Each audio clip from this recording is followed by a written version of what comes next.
Breaking news. Has Russia's top general been fired by Putin? The present state of knowledge.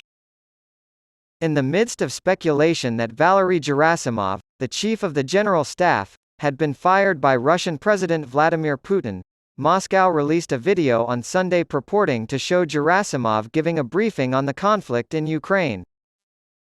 Since the failed mutiny orchestrated by Wagner Group boss Yevgeny Prigozhin, Gerasimov had been missing in action. To protest Gerasimov and Defense Minister Sergei Shoigu's handling of the conflict in Ukraine, Prigozhin called for a «march of justice» on June 24. The Kremlin's announcement that Prigozhin had met with Belarusian leader Alexander Lukashenko and agreed to travel to Belarus put an immediate end to the uprising. After several days of silence, some prominent Russian military bloggers and users of the messaging app Telegram speculated that the 67-year-old Gerasimov had been removed from his position. The Daily Mail and the Moscow Times, among others, both repeated these claims. The Moscow Times cites the Telegram channel Rybar, which reports on the conflict in Ukraine, as saying that while Gerasimov has nothing to do with resolving issues at the front, he still technically holds the position of Chief of the General Staff.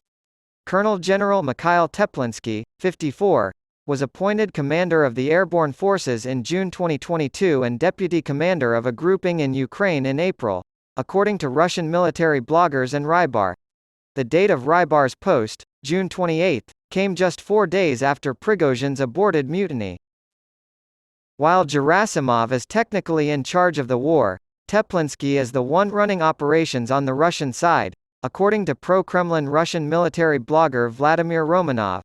The armed rebellion of PMC, Wagner, became the reason for widespread purges in the ranks of the RF, Russian Federation, armed forces and a crash test of the Ministry for Loyalty, the Rybar post said.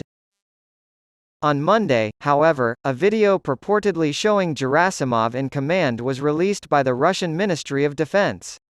On Sunday, his first public appearance since the failed mutiny, he was reportedly present at a meeting with top generals to hear a report on Ukrainian missile attacks in the Crimea, Rostov, and Kaluga regions.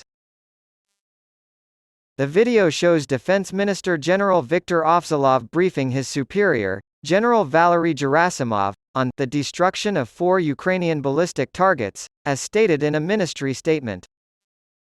General Viktor Avzalov of the Russian Air Force reported that 2 S-200 missiles were shot down by anti-aircraft fire and another 2 were intercepted by electronic jamming. No one was hurt, and nothing was broken. In order to plan a preemptive strike, Defense Minister Gerasimov allegedly ordered the head of the main intelligence directorate and other officials to locate the storage sites and launch positions of missiles and other enemy strike weapons. Gerasimov was quoted as telling officials to take additional measures to increase the protection of facilities from airstrikes as soon as possible. The Russian Defense Ministry has been emailed by Newsweek and asked for comment.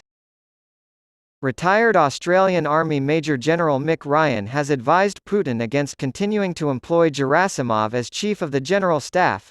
"You should never prevent your enemy from making a mistake." Putin made another major mistake by not replacing Gerasimov.